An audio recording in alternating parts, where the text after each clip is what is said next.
Hi folks, thanks very much for viewing in. And today I'm joined by Alicia Reid. Now Alicia used to work with me in the medicine and dermatology area, which is really high, fast-paced, loads of emergencies all the time. Always kind of worried that every dog with skin disease was going to go into VTAC or septic shock, and she left it all for the humdrum life of ICU. Alicia, why did you leave and go to ICU? So I started my role in the veterinary hospital as a rotating nurse, so I got lots of exposure to different areas of the hospital, and I spent some time in each department, and ICU is where I really felt like I could make the biggest difference, and I found the caseload the most interesting. So is the frenetic pace, it appeals to you? I really like the really kind of speedy, unpredictable cases that we see in ICU. So give an example, what kind of cases do end up in ICU? So we get a big variety of cases. So you might have patients that have medical illnesses. We get patients recovering from critical surgeries.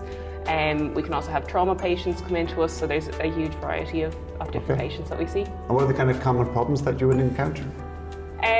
Our patients require really intensive monitoring and treatment. Some of our patients require blood transfusions, which is very intensive monitoring as well. Yeah, not always that easy when it comes to a blood transfusion, is it?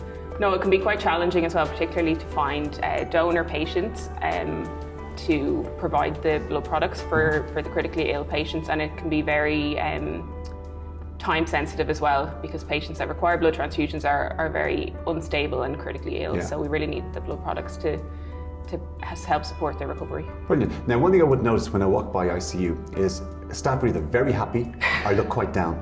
So I can imagine there are highs and lows. Like, what's it like when it works out and when it doesn't work out?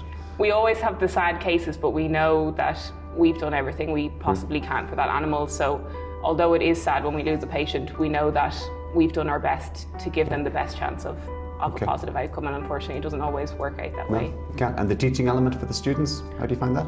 I really enjoy the teaching. We get lots of exposure to both veterinary nursing and veterinary medicine students, and we can help them to improve their practical skills, improve their knowledge. We do tutorials and practicals and things with them during the week as well. Cool. And you've done further qualifications in the area, yeah? Yeah, so I've done a certificate in emergency and critical care nursing, and I've also done some CPR training as well.